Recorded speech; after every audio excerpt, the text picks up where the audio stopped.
I'm supposed to be the franchise player, and we're in here talking about practice. I mean, listen, we talking about practice. Not a game, not a game, not a game.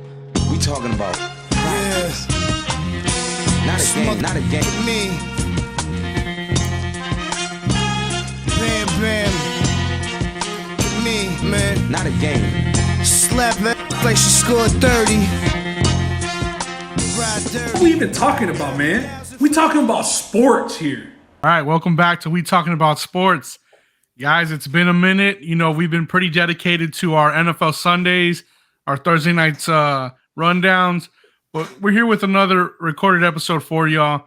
We got 5 topics, the 4 quarters with a little bit of overtime, you know, a little bit of our cup running over here on today's podcast. We're a man short. Roland's at the Spurs game, courtesy of Ben. Ben, what's up? You know, it's been a few minutes since we've done this. What's it been like for y'all this week? It's been good. It's been cold, man. It's cold as hell out here. You know, the roads are frozen. Wasn't going to be able to make it back to San Antonio. It was that rescheduled Spurs and Heat game. Roland's over there. He's a Spurs fan. It seemed like the right thing to do. So, chilling. Back. Glad to be back on the pod. Haven't been back on. Been on the road. Went to the Valley last weekend. So I wasn't on, but one big in the Valley too. Might we say? Yeah, it was a good trip to the Valley. But after taking that huge L with the Bills, I haven't been on since that bullshit went down. So it was pretty heartbreaking. It's taken a little bit to get over that, but yeah, you know, a good trip to the Valley, a lot of fun this past weekend, and you know, seeing the Chiefs go down also sweetened it up a little bit. What an almost perfect performance by Josh Allen. The result, though, heartbreaking. Yeah. Ron, since you've been gone, you celebrated a birthday. Seems like you did it pretty big in Vegas. I seen some of those photos, man. Looked like you were having a blast out there. Yeah, man. Gracias a Dios, we had a hell of a time. We were there on the 28th. We landed there on the 28th, which was Friday, which was my actual birthday. Got the limo straight from the fucking hotel. From the airport to the hotel. Stopped at a couple, must stops before you start partying in Vegas. In and out, right? That's what you mean. I'm going to stay there, yeah. You know, they're very eco-friendly over there. You know, they like a lot of green. But, dude, tore it up. It was a hell of a time, and it was my birthday. And I was going to pod. I actually took my whole setup, to Vegas because I was like, dude, I want to pod, with the fucking buildings in the back and shit, Yeah. And I just you overslept. Yeah, that's the Ron special, baby. But because it was 2 hours, it was those 2 hours, man. I would have had to have woken up like at 6 That's true. Or just stayed that's up. A big time difference. Stayed up, Ron. Real one would have stayed up. But I'm excited to be back on the pod, man. So let's fucking get it. That's all good. Right. Well, hey, Ron. Let's get into this first topic. Hold on. I just wanted to ask Ron, what casinos or what sports books did you watch the football games at? Yeah, tell us about the sports books. Well, we stayed at the Excalibur, and they had a pretty dope sports book. So it's pretty big. Yeah. So I liked it there. And then we went to the Planet Hollywood one. That one was small, bro. But a real quick little story. We got there, and it was like 14-3, right? So we get to the Planet Hollywood sports book, and the fucking Chiefs score again. And it's 21-3. And me and Eddie look at each other, and I was like, dude, fuck this game. It's over. So we go to the tables and stuff. If right then and there we would have just said, let's throw a live bet on the fucking Bengals, fuck it. It would have been If you were a real Joe Burrow fan, you would have done that. Exactly, bro. So that sports book was small. The Excalibur one was big. How was the crowd? How was the crowd at the book? Were they into the game? Was there pops? Dude, it was it was, dude, it was super badass, man. We got to see it at like a bar, like a smaller bar area. We didn't get like a full sports book experience because we wanted just to get somewhere. Like the first TV we saw, we just went there. But there was a couple ladies that were from Cincinnati there. There was a guy who had bet big on the fucking overs. And I think when they went to overtime, he needed a touchdown, but they kicked the field goal. So he was pissed off. There was a bunch of people that had put bets on the Chiefs, bro. And they were all like just freaking out. And you could tell who the guys that bet the Bengals were because they were just like, like, hell yeah, and all this stuff. That's so funny, it was the early game. So like the sun was still out. It was like day drinking vibes. Right. It was fucking awesome, man. Hell yeah. Sounds like a good time. The atmosphere there is always good. I've been there for March Madness one year, and every bucket that means something to the people there at the sports book. You get big reactions, loud pops. You start high-fiving random people, if you're on the same game. But yeah, it's always a good experience there. Sounds fun. All right, let's get into this. The first one we got is the big explosive bomb this week. Brian Flores and Hugh Jackson accused Miami and Cleveland owners of incentivizing losing. Both teams have denied these allegations. As of today, there has been announcement from the NFL team that they are going to be looking into these and investigating these allegations. Both teams now have said, this is cap, this is not real. And it didn't sit right with me necessarily the way that Hugh Jackson went about it. I don't know if you saw it, Ben and Ron, how he, said his part. He went to like Twitter and he's just basically Me Too'd them and said, hey, add me into that. They also try to pay me $50,000 to lose. What do y'all think about this? I think that there's a lot to unpack here. I think if we're thinking about it like logically and we don't overthink it. Look at these two teams. These are teams that have been tanking, known for tanking. The Browns, you can believe it. I mean, if I was Hugh Jackson, I'm coming out and talking shit because I heard that Kamara over here was getting $100,000 and I was only getting 50. So yeah, now I'm gonna let you know about it. You gotta believe it, bro. You know what I mean? There's been rumors that Flores was done because he didn't want to tank that Joe Burrow year. They had to lose that last game of the season and they could have been the number one pick. Picking Joe Burrow instead of who was it, Tua, that they took that year. Mm-hmm. Yeah. So I mean, it's very believable. That is happening. And that's like on some Pete Rose, it's the exact same thing. It's like betting on the game. They're paying them to throw the game to lose. Some people are fixing it with the mob, but these owners are just, hey, an extra rack, $100,000 if you just lose. Probably untaxed. This is going to get slipped into your pocket somewhere. This is under the table stuff, of course. Yeah, it's not in the contracts. It's cash money. You got to believe it from the teams and the coaches that are coming out. Now, the way that they're coming out, I agree with you about Hugh Jackson, but I mean, he just knows that he's done in the league, so might as well speak up now. My question in the bigger picture here is, with Brian Flores doing this, is he done in the league? Absolutely. Is he blackballed in the league? Yeah, because in the league, you have this saying, any given Sunday, right? And if it's not any given Sunday, some of these teams are throwing away the games. That's a big deal because you want parity in the NFL. You want a chance to beat anybody. And he's saying, hey, this is not true. It's, in a way, it's kind of scripted. We're told to throw these games away. That's a big deal. I think that hurts his chances. Any owner doesn't want that getting out. How can you trust this man? You want the internal staying internal. It's big time whistleblowing, right? Like it's big time whistleblowing. Talking about owners paying you to throw games. I mean, that's the type of stuff that gets owners forced to sell their teams. You know what I mean? If this stuff gets proven right. Ron, you think he's done coaching in the league or no? I think he's done coaching in the league because you hit it right on the head when you said whistleblower. This is kind of like he's Takashi. He's that Russian, the guy that flew to Russia, the FBI whistleblower dude. Eric Snowden. Yeah, man. I mean, I think this is like, can you compare it to the Clippers situation when the players kind of came out and, said that the owner was, racist and, sexism and all this stuff. And eventually it made him sell the team. And, he's not even the owner of the Clippers anymore because it was kind of whistleblowing what they did in that situation with the NBA and the Clippers as well. And I think it's the same situation here because a lot of that stuff's like unspoken of, I'm sure, like there's, little cliques and, this little aura in professional sports where, they can get away with certain things and, it stays hush hush. Backroom deals under the table deals. Because they're all at that, they're all at that top tier level. They're all millionaires and billionaires. It's a good boys club. So exactly. So when somebody finally says something, you have to take action on it, and they're gonna take action on Flores. I mean, this guy, to me, he really must have felt it some type of way because he was going to be one of the most sought after coaches this year with all these vacancies. There's still vacancies left. Yeah, I don't. exactly. And how now, can you say that he's the most sought after coach? Though I think he shot himself in the foot.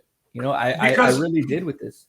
Justin, he was interviewed for a lot of the still vacant positions. He was a coach that a lot of people were very surprised that got fired. Yeah. Although some people did believe that there was reasoning, you know, based on losing the 7 games at the beginning of the year. He didn't beat anybody with a winning record this year. No, and you know, there's 2 sides to the argument, but the thing is, he was being interviewed by a lot of teams, the Texans, the Giants. Now, Ben, is that like a Rooney Rule interview, or was that a legitimate interview like we want you?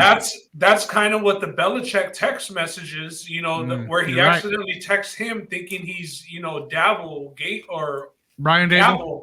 Yeah, Daboll, the Bills offensive coordinator that the Giants ended up hiring. So Bill Belichick sends a text message to the wrong person, you know, says, and then Flores even says, "Oh, coach, have you heard something that I haven't heard? You know, I'm going for my second interview tomorrow." So that means Bill Belichick already knew who the Giants were hiring. He was just texting the wrong guy. And here's Brian Flores going for his second interview tomorrow when the decision's already been made. So it was clearly just to check the box. Yeah. That's all it was for. So at that point, he's saying, you know what? I've had enough. I'm going to talk my shit and give my side of the story. And I don't agree with Ron, the comparison that he made, just because that was the whole Clippers team. It was the actual players. Like, they had a much bigger backing, those players. Yeah, and the Clippers owner had actual audio tapes come out where he's saying very questionable stuff.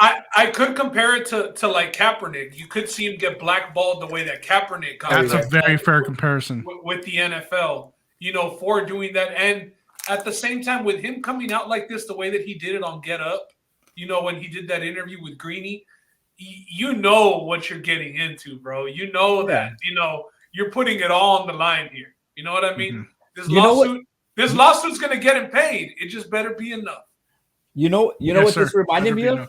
It and I was thinking about it today at work. It reminds me of Ballers, when like The Rock's trying to buy the team, and then like the guy who's supposed to be Jerry Jones, he's blackballing him out of the league, not letting him buy.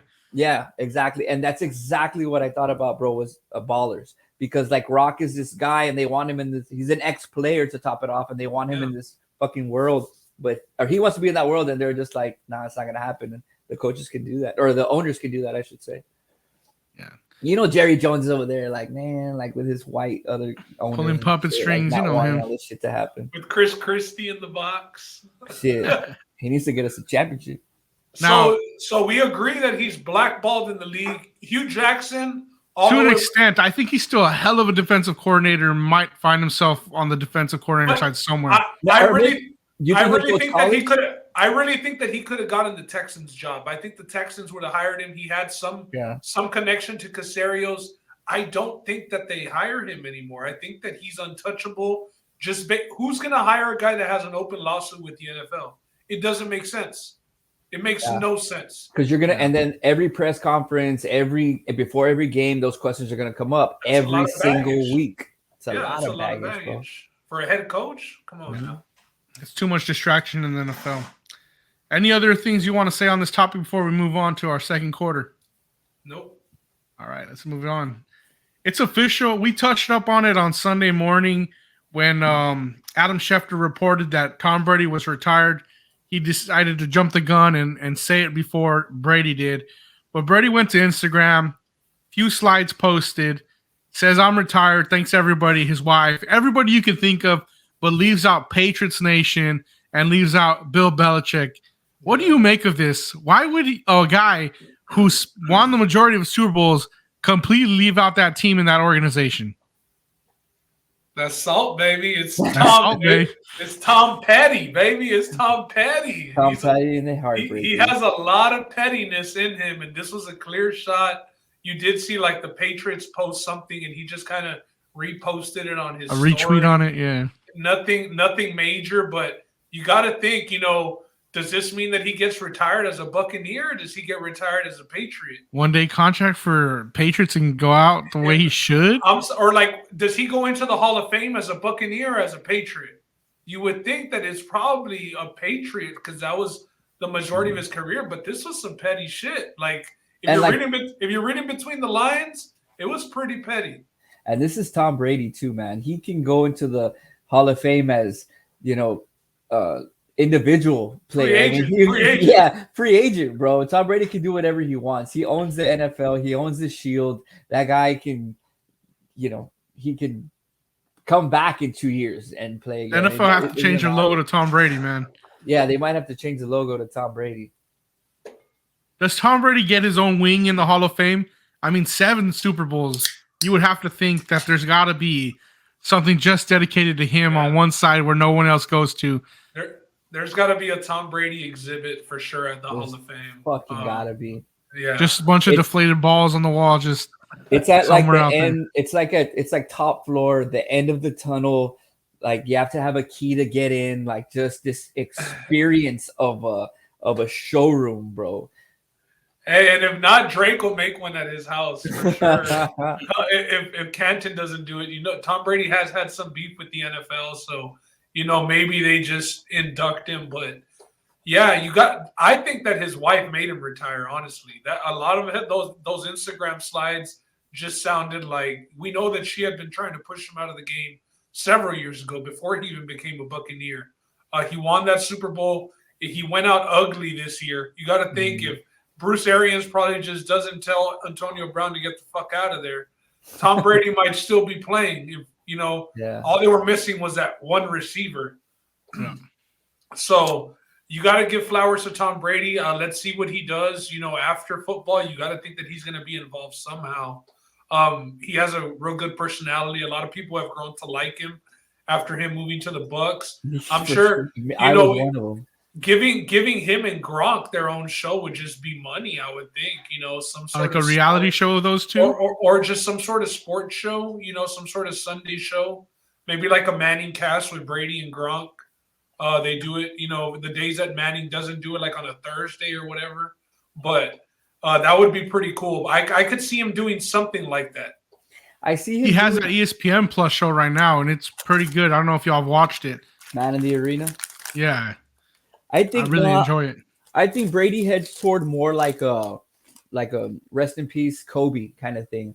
He wants to impact the game his own way, and I think that he'll find something to do, whether it's starting some kind of school or young quarterback the TB12 club method school. Yeah, the TB12 method school. Something major like that. I think anything having to do with the NFL, like Ben was touching on, they haven't had the greatest relationship. So anything that he can do to kind of take away from the NFL and put, more emphasis on his name and what he's doing for the game, because he wants to do something for the game his way. I think like a TB12 school would be, something like that. Just the way Kobe was doing it, for the WNBA. This guy wants to, just make it more, deep. Or what about like taking over like a John Gruden QB camp, something like that? Yeah, I mean, I could definitely see that. But I don't think it's anything. Dude, I honestly could see him in movies, honestly. His own show. Movies? Appearances. Yeah, like just funny roles, nothing serious. Just He's been in a few already. He has a very classic Entourage scene. Early Entourage days. Very classic scene with Turtle. They're playing golf. They're out on the course. Yeah, I like that one. That's a good show. Anything else on the GOAT? No, I'm just Nobody glad wants to compare him to Michael Jordan or say he's a better athlete. Were you all surprised? Were you all surprised that he did it? Yeah, Yes, I'm surprised that he left on an L. Even after we had heard like Schefter and them do it, were y'all still questioning it, or because you hadn't heard it officially, or at that point did you start maybe start believing it?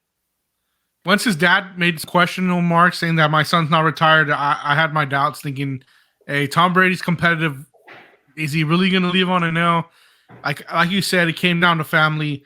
There was some rumored and surface reports this year that, a lot of struggle at home. It didn't really make a lot of light in the media, but I think that really pushed him over and said, what, I better keep my family together and say goodbye to them. Justin with the TMZ plug. Yeah. Hey, TMZ plug there. Name your source, cuz. Name your source. But also, I mean, you have to think the NFL extended to 17 weeks this year. And I know it's only 1 week, but that's still another. But with Tom Brady, it's 24/7, bro. Yeah. That dude TB12, you don't do this for just 17 weeks. he's taking care of his body more than anybody else off season.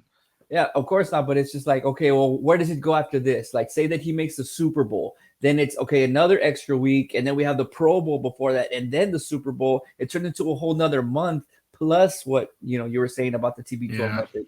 So it's just, he went out on a lot of football. He's played a lot of football. I mean, the dude's 45, 46? I mean, 45, 44. Yeah. At the end of the day, there's nothing left for him in the NFL. What's another ship? What else? Yeah. What can you prove to yourself? Other than just breaking meaningless records just to break them. And then how lucky can you get to get another squad like you did when you won the Super Bowl in Tampa? I mean, that squad was stacked, then you have to deal with injuries, idiots like Antonio Brown. So I think his luck had finally run out. The injury bug hit them really late. And I think he kind of just put it in his head too. Like, man, I ain't trying to rebuild anymore. I ain't trying to deal with all these free agencies coming to my team. Like, that's it. I'm out. And maybe he was maybe he was a little upset at the way Bruce Arians handled the AB situation and the backlash. Maybe he was a little hurt by AB as well.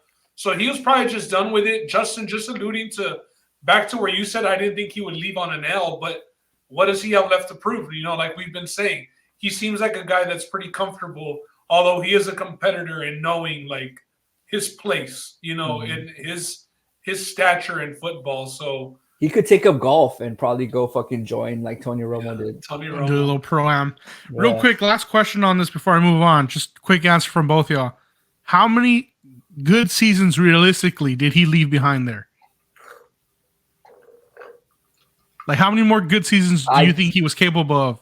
2, 3, 4? Before he got to Peyton Manning, Drew Brees? No, just like 2, as he retired this week, how many more seasons do you see him being top-notch? Two top? One more for sure. The second fading a little, and 3 was like, okay, yeah, bro, like, that's it. But I don't think he left 2 seasons on the table. But I just don't think he'd ever stick around to Big Ben levels, where people knew Big Ben was done, and people knew Drew Brees couldn't throw longer than 15 yards. People knew Peyton Manning couldn't do that at the end of his career. Like Tom's way older. Tom's way older, but he's not going to go out like that either. Yeah. And then also, I mean, just real quick, what if he had a gruesome injury and then his career ends that way too? He could really get hurt out there or something. And he seems like he doesn't have too much with his CTE stuff. So, hey, you never know, man. Just fucking ride out into the sunset as Tom Brady, the GOAT. Yeah. All right. Well, moving on to another quarterback who's received a lot of parallels because of his career path with Tom Brady as far as being a Patriot, going to where supposedly Tom Brady wanted to go to, San Francisco. They were sticking with that guy, like he mentioned. The 49ers, should they regret how they handled Jimmy Garoppolo? Garoppolo fully expects to be traded this offseason. Guys, what do you think? Is this man out of San Francisco? Ron, what do you think? It's just the way they fucking handled everything is just ridiculous, man. I mean, you go out and you get Trey Lance, and then because he's the next big thing and you don't trust Jimmy. And what does Jimmy do? Take you to the fucking NFC Championship. It's with not a very solid team. So now if you're San Francisco, you kind of shot yourself in the foot and you're asking yourself, I have the future here, which by the way didn't do great whenever we did give him the opportunity. And then we have a guy who just took us to the NFC Championship. So I think as far as Garoppolo, and the Super Bowl, he's taking you to a Super Bowl as well. Yeah, definitely Super Bowl as well. So if you're Garoppolo, I think the ball's in your court. You can pretty much do whatever you want. I mean, if you go to San Francisco and say, "Hey, I want this X amount of dollars," how can they not pay you after what you just did? And then if they don't, a lot of other quarterbacks or teams do not have quarterbacks right now. Yeah, he's still on contract, so traded, and you got to think, what do teams value him at? Yeah. Maybe you can throw him in, but like Ron said with Trey Lance, clearly a guy who wasn't ready. All you heard was everybody inside of the 49ers organization say Trey Lance wasn't ready. If Trey Lance was ready, I do think he would have been playing over Jimmy G. For sure. But,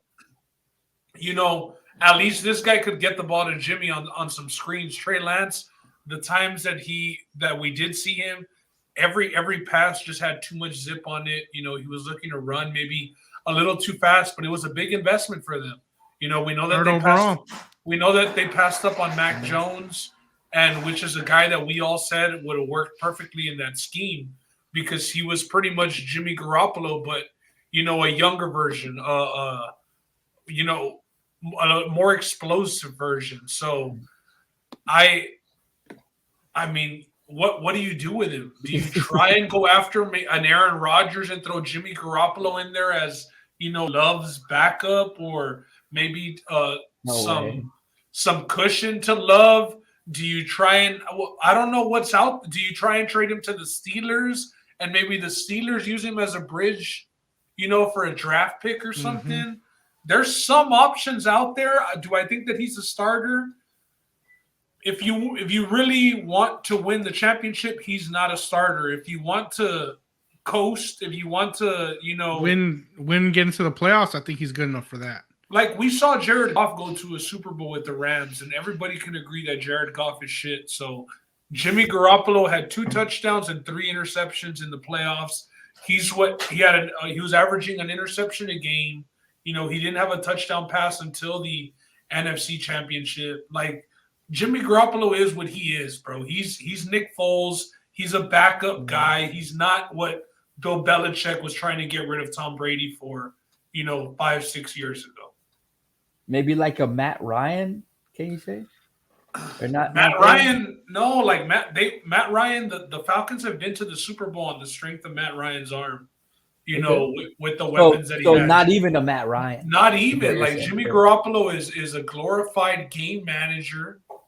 He's a decent one, but I mean, listen, the 49ers are tough, bro. The 49ers are good. They have a really good roster to carry this fucking guy right here, and make him look that good.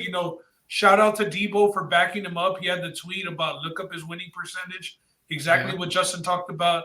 Yeah, he has been on very, very good teams, and he has a coach that knows how to scheme into, Jimmy only having to make 3 to 5 big throws a game, throws that would minimize seal up that game for them and seal up the game for them. Like only 3 to 5. You have these guys having to make double-digit throws, the Mahomes, the Josh Allens, the Rodgers. They have to make plays all game. This guy has to make 3 to 5 big throws in that game to win. Yeah. And he fails to do that. He fails to do that.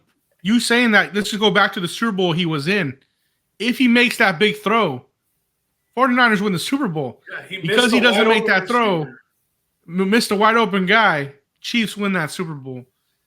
Ben, I think the best option for this man, like you said, is on a bridge team. Somebody who just got to start him for a year or 2 tops while they get the next guy in. I think that's the best spot. Broncos could be one. Panthers could be another. The Broncos could scheme with him and, be a playoff team probably, but if they want to – it's got to be a team with a good defense. The Broncos – if you're the Steelers, are you taking Mason Rudolph or Jimmy G? I think you take Jimmy G over Mason Rudolph, and that's something that, Ron, we have to ask the Diego and Wally. Like, would you all take Jimmy G? You might 2nd, 3rd round pick for Jimmy G, and you could get him. You don't even have to give up players or anything too crazy if you're the Steelers. The Steelers clearly have a quarterback problem. It's like, if you ask me, it's Carson Wentz or Jimmy G. I think that's a better comparison. Could you say I have 2. Wow, that is a really good comparison. Phillip Rivers? Yeah, but currently, and this is gonna hurt. All right. Currently, and this is gonna hurt. Dak? Justin? No, you definitely go Dak over Jimmy. But I think, who would you rather have, Jimmy or Carson Wentz? That's a awesome comparison. Think about Garoppolo on the Colts. Ooh, who do I want more? You're probably having the same arguments as you're having with Carson Wentz if Garoppolo's on the Colts. Yes, I would go Wentz. I don't know, man. I don't know. I think I might go Jimmy over Wentz because he does win. A lot of people don't like Wentz, and a lot of people are out on Wentz. They're fully out on Wentz. He's also a guy that misses those couple throws that he has to make with a guy like Taylor in the backfield. I would probably go Jimmy G over Wentz. I saw his it's a hell of a comparison, mid-season Hard Knocks, and I kind of became a little. Yeah, he was awesome on that show. His whole little family situation, it made me like him. And Jimmy G's young. One thing that we don't talk about is how young the guy is. So let's end it with: do you all think that he's a starter on a football team next year or a backup? Yes, starter somewhere. Starter. There's too many teams that need quarterbacks that he can start somewhere. No one's going to stash him. Even if he goes into a quarterback competition, he can win a quarterback competition. I'll go just because I think that it would only be like it would only be on the Steelers that he would start. I'm gonna go with he's gonna be a backup next year. All right, fair enough. Let's go on, guys. 5 vacancies still left in the NFL: the Vikings, the Saints, the Jaguars, the Texans, and the Dolphins. What's the best head coaching job remaining of these 5? Obviously, none of them are playoff teams, but some of them got pretty close. What do y'all think here? Who has the best roster? I know for damn sure it ain't the Saints with that salary cap. Obvious answer for me is the Vikings. If we expect Aaron Rodgers to leave that division, it leaves you with the Lions. It leaves you with Jordan Love and the Packers and Chicago. So I think that the best job is definitely the Vikings. You got Cook, you got Jefferson, you got Thielen. You got Cousins. Yeah, another game manager, Kirk Cousins. But it doesn't take much to win that division. Zimmerman had a bunch of bad calls last year. That's clearly second place is the Dolphins for me. But, yeah, the Vikings. What about these 2 AFC South teams? I mean, the AFC South, who runs that division? I was gonna say the head coaching job remaining would go to the Jaguars. I know the way I know the way Urban Meyer left, but you still have a quarterback in his second year, and the poor dude went through some fucking bullshit. Let's just say it plain and simple. His first year, and he won some big games. Still, Ron, he beat the Bills. The Bills, man, 9-6. And you do have a young running back as well. The defense, I mean, is solid enough. I mean, they did have some, like you guys said, some decent that they pulled out of their B+. ass, but they still won. So if you're a coach, where can you go and get young players that you can mold into the system that you want to mold them into? And I would say that is definitely Jacksonville. And how worse can it be? Look at what the coach before you did. You can't get worse than that. No matter what you do, you're fine. Urban Meyer. Unless you're Gruden. Let's go do something like Gruden. What do you think, Justin? I'll tell you, I said real fast the Saints weren't, but actually the Dolphins are the worst team on this list because you got to play the Bills and the Patriots. The only, cupcake team other than you is the Jets. And then you got that whole situation with Brian Flores. You want to go into that with that head coaching and those owners. The Dolphins are probably the worst on this team, and that sucks. But you'd be like the best I think would have to be the Vikings. Like you said, Ben, you got Aaron Rodgers leaving the division. Justin Fields, we've seen what he is, and there's still more potential that hasn't been realized there. But I think that still you can split a game with them. You probably have the best running back in that NFC North division too. So I think the Vikings. Yeah. What would be the worst head coaching job? I would say the Texans. I said the Dolphins because of all that. I would think the Texans as well because it's complete rebuild. Now, what I will say is some of these teams already kind of have people that they're looking at. I know the Jaguars, I think it's going to be Byron Leftwich. We know Byron Leftwich played for them. If I'm him, I'm out, dude. I'd go to the Jaguars for sure. Yeah, I don't want to be at the Bucs anymore. And although they were horrible last year, like Lawrence did show at times that he could make those throws, that he could make those plays. He did win some big games. He kept the Colts out of the playoffs in week 16, 17, whenever that game was. So the Jaguars isn't that bad of a job. They have talent. Urban Meyer was just a fucking fool, and we figured that out now. You kind of have to look at it. What superstar rookie quarterback coming into the league had an amazing rookie year? In the last 5-8 years, nobody, really. Josh Allen, it took him a while.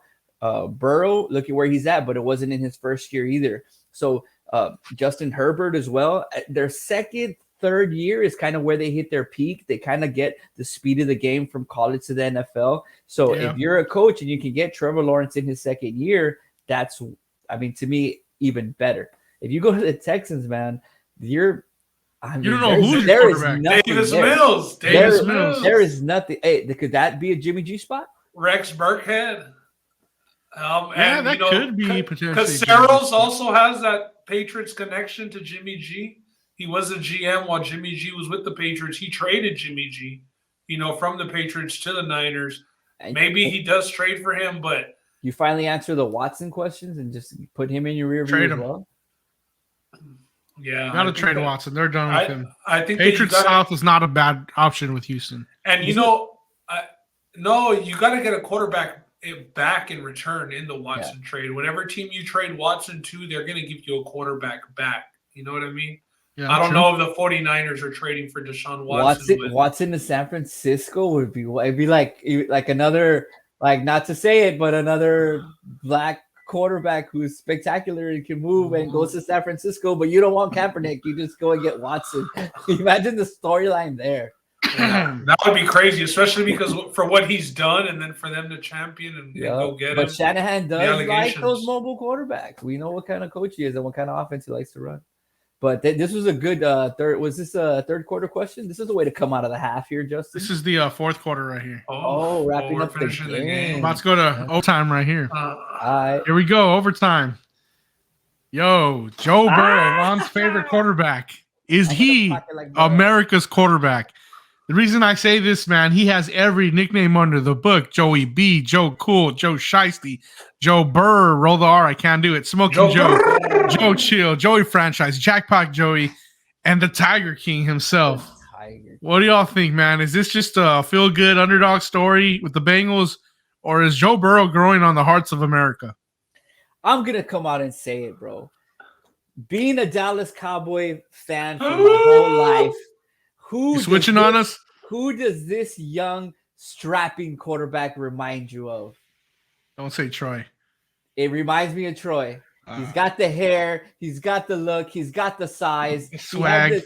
He has the swag. He has the leadership too, because I was reading and listening to a lot of stuff where he controls that locker room as a second-year player. A lot of guys see this guy as a winner. He's literally turned the franchise around, put it on his back, and that's somebody that you want to follow into battle. You know, he's Maximus from the Gladiator. You know, that's him right now. And it reminds me of Troy Aikman, bro. The first year with the Cowboys, he had a terrible year. And again, second year better, third year, fourth year, so on and so on. We know the history behind him. And this is a guy who I actually first started paying attention to when he played Texas. It was a big game. I was at that game. You see in that game. And I remember Texas almost had him. Yep, he waved goodbye at us. And then that's what put Joe Burrow on my map. And he wasn't on anybody's maps either. So going back to betting, his dad took a bet for him to win MVP. To win it all, and the Heisman. Heisman, I'm sorry. To win it all. And his dad got paid, bro, because he wasn't on the radar. So this guy, man, this guy's a winner. He's a leader. He is right now not America's quarterback, but if he wins that Super Bowl, you're going to be seeing a lot of love for Joe Burrow. He's poster child NFL quarterback. Yeah. You saw it coming though, like off of college with this picture right here, like with the cigar on there, like yo, it's just, that's kind of like, it's just the beginning. You know what I mean? Like I just won this game in the locker room. I'm barely lighting it. Cigar, you know, like it's coming. And he tore his ACL last year, you know. He had the first-year head coach. They were figuring it out. They go and draft this boy in Jamar Chase. They draft this offensive lineman who carried him in the national title and carried him, you know, after the AFC Championship. You got to give props to the GM. They knew what they were doing. Listen, all these teams are looking for that franchise quarterback. All these teams are tanking. They're paying their coaches to lose because they want this franchise quarterback. They want the number one pick. They want their pick of the litter. But very so often does a guy that gives you immediate, you know, impact come in. And Joe Burrow, we've seen they're winning these games on the strength of his arm. You know, Joe Mixon hasn't had the best of games. They're winning this because he's scrambling out of the pocket, picking up some big first downs. Joe Cool is my favorite because that's what he is when he's playing. He looks cool. When they're down, he doesn't look – I mean, they were down 21-3. And to the Chiefs in Arrowhead. In Arrowhead, and he didn't get phased. He walks in, you know, now everybody for the swag. He's got the Instagram captions down as well. You know, he's doing a hell of a job, bro. This is, you know, coming up, not even Tom Brady. You know, they talked about the quarterbacks that had won a Heisman Trophy, a national title, and a Super Bowl title. And it was Joe Montana. Joe Montana, Joe Namath, and it might just be Joe Burrow added to that list. God, dude, that's ridiculous. Only two have done it. They're both named Joe. This could be the third Joe to do it. Yeah, and we know the legacy that they've left in football. So This guy, he is him. He is him. He is him. You know what I mean? Like this is gonna be. He's the one that knocks. The battles between this guy, Josh Allen, and Patrick Mahomes that are to come in the AFC. Bright. Yeah, that's why I just question Aaron Rodgers jumping over to the Broncos and getting in the ring with these young Lions. Stay over there in the NFC somewhere where the path just got easier. Brady's gone. You know what I mean? Maybe Trevor Lawrence comes up too in that list of young quarterbacks. The Russell Wilsons of the world. Right. Take on the Russell Wilsons and the Dak of the Prescott. World. Yeah, exactly. You don't want to deal with these young studs over here. You don't want these young problems. The AFC is going to be a problem. All these quarterbacks are, pretty likable. They're going to be pretty big name. We've seen Josh Allen get his rise. Joe Burrow, immediate rise. I mean, this is prime time. Leading up to the Super Bowl next week, it's going to get crazy. I would love for him to become that guy because, like you said, Joe Namath, the Joe Montanas, they were a little bit before our time. We weren't following the game the way we follow the game now. We weren't born. And to be lucky enough to be able to see that and have a quarterback while you're alive in that era and that decade, whatever you want to call it, would be freaking amazing, bro. I mean, we followed this guy literally. We just talked about from college to the end of his career. That would be great to see. I mean, we had Brady, but Brady, I mean, he was, that Cinderella story. The started from the bottom. Now I'm here. This is the guy who we can follow, who's been number one his whole life and maybe end his career as. Well, that's the thing. He wasn't number one. Remember, he went to Ohio State. Had to transfer out because Urban Meyer said he'll never start here. But he was recruited as like a top-tier quarterback. Oh, three-star recruit. Okay. But, I mean, for a three-star to go to Ohio State, you kind of got to think you might not play. You know what I mean? But what do you think betting on himself. What do you think about Ohio State fans claiming him? That's what I want to ask. Well, he claims Ohio State. Remember, he said, I'm still a Buckeye. I graduated there. That's where he got his degree from. Okay. I wasn't aware. He's an Ohio boy. He's Ohio State, OHIO through and through. Okay, it's just he's over there. He's over there doing the LeBron. I've just never seen a picture of him in an Ohio State jersey. Ever. I have a rookie card of him, and he has a Ohio State jersey. Well, not wearing 15, right? Yeah, I need to double check, but yeah, I remember it.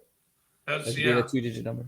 Well, I'm pulling for him. I know that we'll get into this a little bit later, in another podcast, but I think the whole podcast for the most part is going to be pulling for Joe Cool. Who wouldn't right now? Baby? I'm going Cincinnati. That's who I'm cheering for. Marky, who wouldn't? Marky. Oh God, the monster. This is the Monstars versus the Toon Squad. Space Jam Toon Squad. Space Jam right there, man. I mean, and it really is. Joe Burrow's Michael Jordan, and then he has, his little homies with him. And then the LA Monstars over there have, Von Miller, all pro. Jalen Ramsey. Ramsey. They got the stars in LA. Well, guys, that's it for us today. Me and Ben will be back probably next week, talk UFC with the MMA Tap Hour. And we'll be going live Super Bowl Sunday to talk the Super Bowl. Really looking forward to that halftime show, I got to say, man. I'm looking forward to that Dr. Dre, Eminem, Snoop Dogg special. It's going to go hard in L.A. Any last words, fellas, before we wrap it up?